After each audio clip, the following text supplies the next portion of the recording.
Magkalaro, magkaeskwela, magkaibigan, hanggang sa magkaibigan sina Randy at Remy. Gayunpaman, kahit kilalang kilala na nila ang isa't isa, ay hindi pa rin maiwasan ang hindi pagkakaintindihan sa pagitan nila.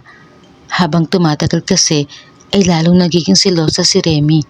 Sa kanilang dalawa ni Randy, siya lagi ang may issue sa mga bagay-bagay kahit hindi naman dapat. Gusto niya ay sa kanya lang umikot ang mundo ng nobyo.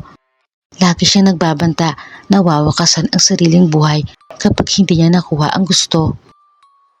Isang beses ay nakita ni Remy ang pagiging malapit ni Randy sa ibang babae, kahit pa kaibigan lang yon. Kaya tulad ng inaasahan ay inaway niya ang nobyo at nagbanta pa siya na magpapasagasa sa tren. Malapit lang kasi sa rilis ang bahay nila pareho. Nainis si Randy sa pagbabanta ng nobya kaya sinabihan niya na magpasagasa hanggang gusto. Punong-puno na kasi siya sa pagiging silosa nito. Naglakad nga si Remy patungo sa riles. Humabol si Randy pero ayaw niya magpaawat. Tumakbo pa siya. Naging mabilis ang mga pangyayari. Sa isang iglap, sa pagdaan ng tren, ay biglang nawakasan ang buhay ng dalaga. Nanlulumong napalhod si Randy sa madamong lupa. Mula nang mamatay si Remy, walang araw na hindi sinisi ni Randy ang sarili. Sana raw ay mas nilawakan pa niya ang pangunawa sa nobya. Sana raw ay hindi niya sinabayan ang init ng ulo nito. Nang sa gayon ay hindi nito maisip gawin ang bagay na yon. Pero wala na siyang magawa. Mula rin noon ay gabi-gabi niyang naririnig ang tila mahinang boses ni Remy na nanggagaling sa ilalim ng lupa. Hindi siya maaring magkamali. Boses iyon ng nobya na tinatawag siya. Tila gusto nito na magpunta siya sa riles kung saan ito namatay. Ganun halos gabi-gabi. Paulit-ulit na nangyayari na lagi nilang natatagpuan ni Randy ang sarili na nakatayo sa gilid ng riles. Hindi niya matandaan, naglakad siya patungo roon. Basta ang natatandaan niya ay tinatawag siya ng nobya. Kundi palaging may nakakakita sa kanya ay baka napahamak na siya. Ang sitwasyon ni Randy ay lumala. Kahit umaga ay naririnig na rin niya ang kakatuwang tinig ni Remy na umaakit sa kanya patungong riles. Para siyang nahihipnotismo. Marahan ang mga hakbang na naglakad siya hanggang sa marating ang riles. Tumayo siya roon ng matagal. Nang marinig ang tunog ng tren ay wala sa sariling tatawid. Isang kamay ang maagap na humawak sa kanya at humila palayo roon. Isang dalaga na nagngangalang Analea. Tinanong nito kung may balak ba siyang magpakamatay. Umiling siya. Baka sa mukha ang takot. Doon din mismo ay sinabi ni Randy sa babae kung anong nangyayari sa kanya mula nang mamatay doon ang nobya. Agad naman iyong naintindihan ni Analea kaya isinama niya ang binata sa nanay niya na isang espiritista. Baka raw matulungan siya nito. Ayon sa nanay ni Analea, hindi matahimik ang kaluluwa ni Remy. Gusto nitong isama ang nobyo sa kabilang buhay, kaya't lagi nitong tinatawag.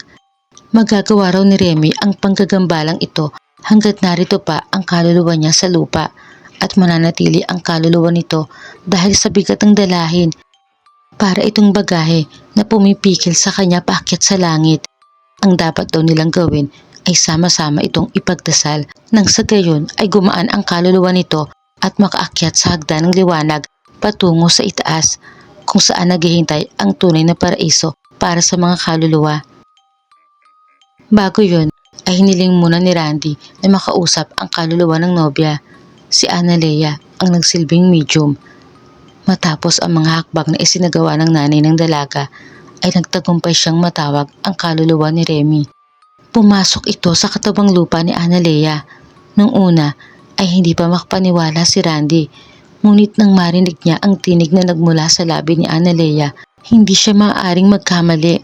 Kilalang kilala niya ang boses ni Remy. Siya yun.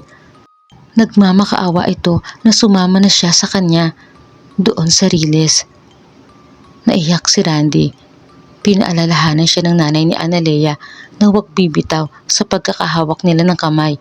Sinabihan siyang sabihin lang ang nais sabihin sa nobya.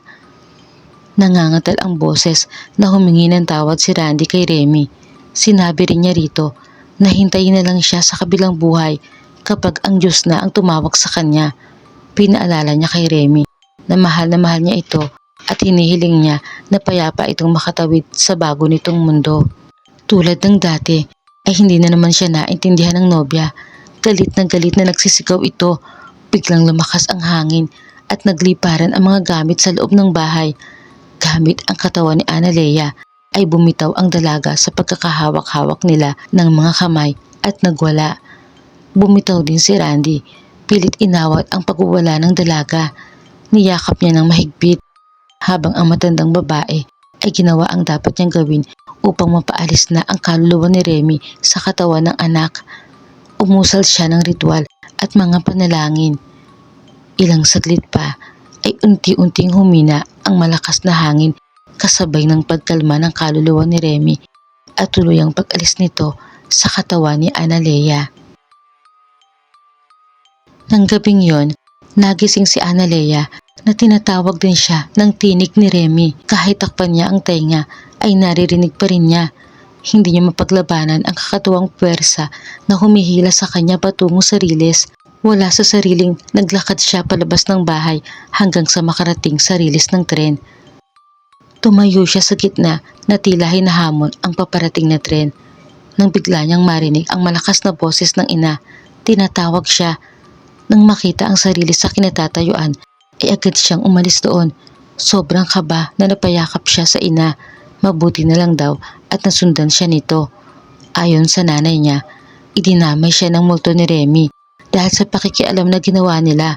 Pero wag daw siya mag-alala, hindi magtatagal at matatanggap din ni Remy ang nangyari. Si Randy naman ay ganoon din.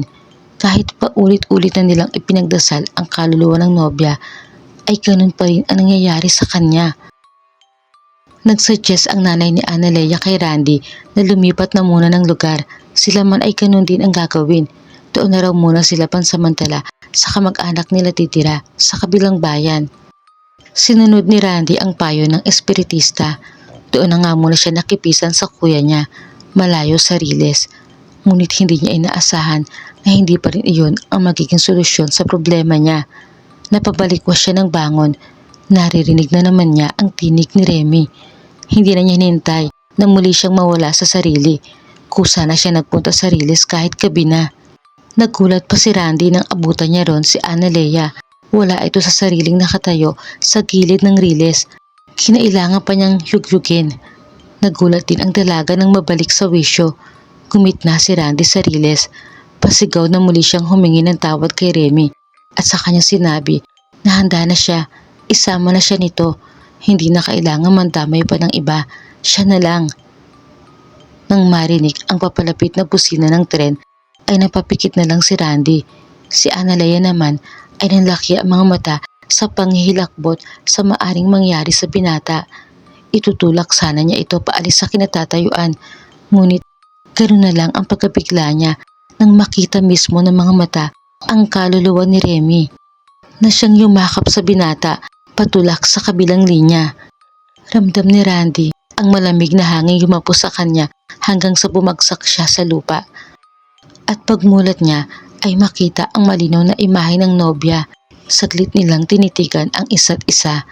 Marahang umangat ang kamay ni Remy para haplusin ang pisngi ng nobyo at saka ito masuyong hinagkan sa labi. Paglampas ng tren ay nawala na rin si Remy sa harap ni Randy. Tinulungan siya ni Analea na makatayo. Muli ay nakita nila ang kaluluwa ni Remy na naglalakad sa riles palayo. Marahan itong lumingon sa kanila hanggang sa unti-unting maglaho. Nagkatingin na si Randy at Analea. Anang dalaga, natanggap na raw ni Remy payapa na itong makakatawid sa mundo kung saan na ito nabibilang ngayon. Gusto lang siguro mapatunayan ni Remy kung gaano siya kamahal ni Randy na handa rin siya nitong sundan hanggang sa kabilang buhay. Napatunayan naman iyon ng binata sa pagharap nito sa kamatayan. Pero dahil din sa pagmamahal ni Remy, hindi nito nakaya na gawin iyon ni Randy. Mula noon, naging malapit ng magkaibigan sina Randy at Analea. madalas nilang dalawin ang puntod ni Remy. Sa muling pagtibok ng puso ni Randy ay nagpaalam siya sa puntod ng dating nobya. Ganun din si Analea, hiningi niya ang pahintulot ng kaluluwa ni Remy sa pagtanggap niya sa alok na pag-ibig ni Randy. Sa tingin nila ay masaya na naman si Remy sa kinaroroonan nito. Nangako sila na palagi pa rin itong dadalawin at ipagdarasal, tapos ay magkahawak kamay na nilang nilisan ang sementeryo.